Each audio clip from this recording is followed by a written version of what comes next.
Spontaneous speaking video 52. Alright, so what's up everybody? Before y'all start wondering, might be wondering what's going on with my hair. No, this is not a new style. I mean, technically it kind of is, but in actuality, for those of you who don't know, it's this thing called twist out. You twist your hair like this, and then you'll see the finished product tomorrow when I make another spontaneous speaking video. But other than that, yeah, pretty much my sister twisted my hair up this morning for me. I did it for the first time when I was in Ghana. It came out really nice.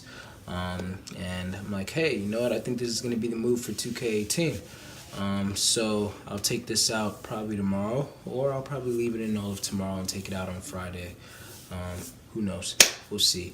Anyway, I'm back in my beloved apartment in Virginia. I actually just arrived back like around 8:30. Now it's like around 10 o'clock. Tay's here, got all of his friends, well, two of his friends here, and we got another roommate here. His name is Jeremiah. He's also in the NFJ. He has his friend here in his room, and then Brandon picked me up. He's in his room right now, so that's kind of the scene. My room is an absolute mess right now. I haven't really unpacked or anything. And I'm probably just gonna clean up and everything tomorrow when there's like nobody around in the house, because that's kind of like how I like to do my stuff. But yeah, anyway, one of the things that I've been thinking about a lot is using other people as a mirror. And I kind of wanted to talk to you guys about this concept that I've been pondering.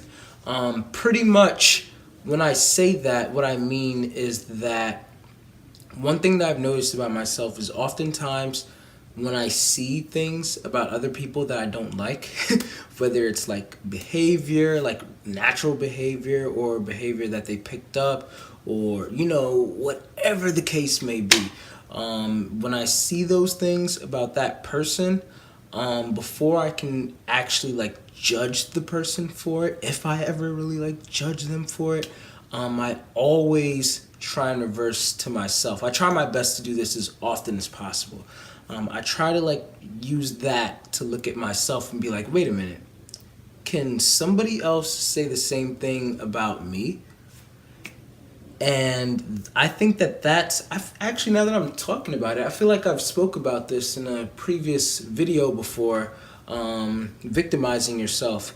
And pretty much, I mean, it's kind of there's similar concepts. I think this is a branch from that, or maybe that's a branch from this. But pretty much, it kind of has like the same message where you should look at yourself first before you start looking at, you know, like other people. And as I'm speaking right now, I'm just reminded of what I put in my yearbook quote for 2013 when I graduated from high school. My quote was, always make sure to peer into the mirror before you peer out the window. And in simple terms, that's pretty much saying what Matthew chapter 7 verses 1 to 5 says, which I have open here, and I'm going to go ahead and read real quick. Do not judge, this is Jesus speaking, it's in the red. Do not judge so that you won't be judged. For with the judgment you use, you will be judged, and with the measure you use it will be measured to you. Why do you look at the speck in your brother's eye, but don't notice the log in your own eye? Or how can you say to your brother, hey, let me take the speck out of your eye, and look, there's a log in your own eye? Hypocrite, first take the log out of your eye, and then you will see clearly to take the speck out of your brother's eye. That verse is gold. So if you somehow let that go over your head, I'm going to put it in more simple terms for you. See, Jesus is pretty much saying here that if you notice your brother has a speck in his eye, which is, of course, symbolic.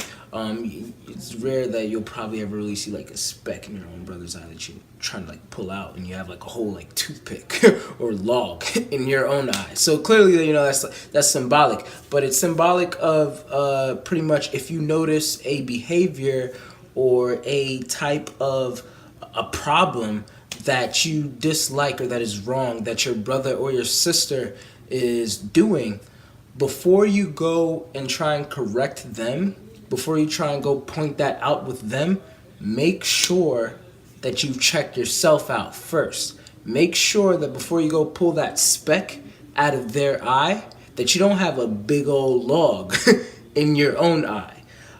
So to make this as practical as possible, I have a huge pet peeve of people interrupting me.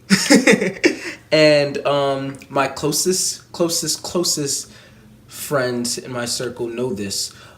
This can range anywhere from, like if I'm texting, usually I like to text just one big block because I hate when, I'm in the middle of, texting, and if I start sending more text messages and somebody's interrupts my flow, then I get annoyed.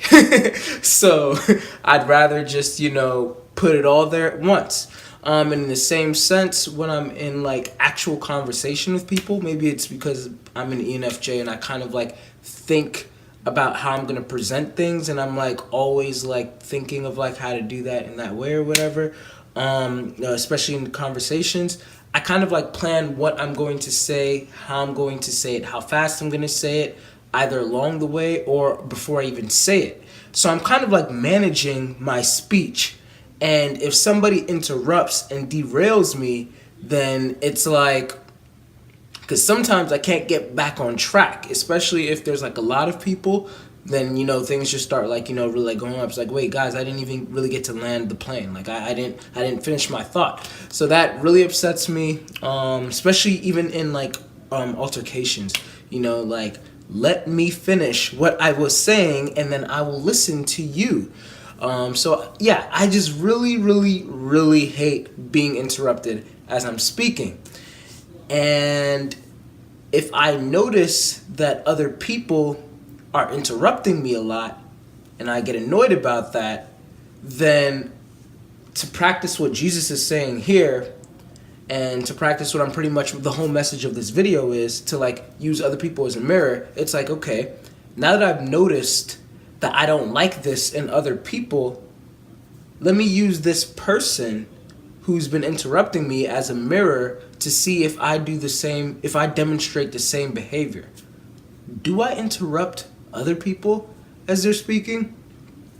Do I do this? Do I do that? Do I have a pride problem in the same way that this person has a pride problem?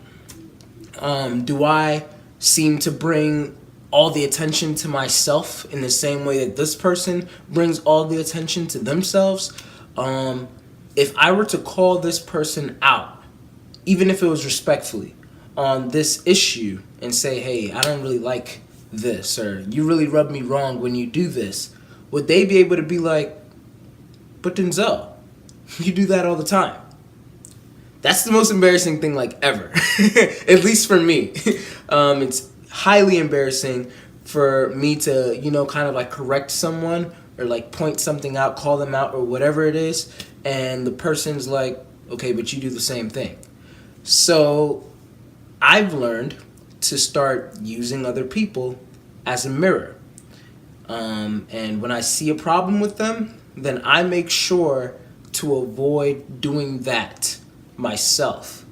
And then if I'm still feeling it or whatever, then I could probably bring it up to that person if it's that serious, If it's something that's just a personal problem, then you might not want to mention it to that person unless if you think that will go well or they'll be receptive of it. But if it's, if it's a serious problem, then yeah, you want to make sure that you're good and your own hands aren't dirty, or in my case, kind of ashy, it was cold outside, before you go telling your other friend, hey, yo, you need some lotion, because you don't want to go telling your friend with hands like these, oh, you need lotion. It's all right, well, you need lotion too. Or yo, your breath stinks, you need some gum. Like, yo, your breath stinks, you need some gum. You know what I mean? And these are like small examples, but like I said, you know, like this can range anywhere with like pride, interrupting people, anything that you can think of. Make sure that you observe people, and once you observe them and you see the things about them that you don't like, like intentionally look. I don't intentionally look to criticize people. It just so happens that, you know, if they do something or if they say something that I don't like, I don't really prefer, then that's when I'm like, okay, yeah, I don't really like this. But after you see that, after you get past that stage, now direct that finger back towards yourself and see, okay, do I do this in a different form or in the same form, in a lesser form, maybe even in a more higher form, and try to look at yourself more objectively, so that you can be honest with yourself and be like, oh, dang, you know, I really do interrupt people a lot. Okay, I got to start working on not interrupting people. And after I get that down pat, now I'll be in a position to tell so-and-so to stop interrupting people. Or now I'll be in a better position to tell so-and-so, like, hey, you know, you have a tendency to always bring the attention back to yourself. And it's kind of annoying. Hopefully they won't have any instances, at least not recently, that they can point out like, oh, you do the same thing. And if anything, if you did have to work on it, then you can point out to them like, hey, I know how you feel, because actually when you first annoyed me then with that behavior, then it caused me to observe myself, and I realized, shoot, I do the same thing. So I'm not even blaming you, but I'm just letting you know that, you know, like, now that I've noticed it, you know, as your friend, as your brother, as your sister, this is what I've noticed, and I think that you should probably stop. And I'm not saying I'm better than you or anything, but like I said, I noticed that within myself too, and I started working on it, and I think that, you know, it'll help out in the long run with future relationships that you'll have with like other people. So yeah, that's my word for today, and I'm gonna be having a lot more concepts that I've been thinking about, spontaneous speaking video stuff, that I'm going to be posting out, and I think that's about it. Thanks for watching. Done.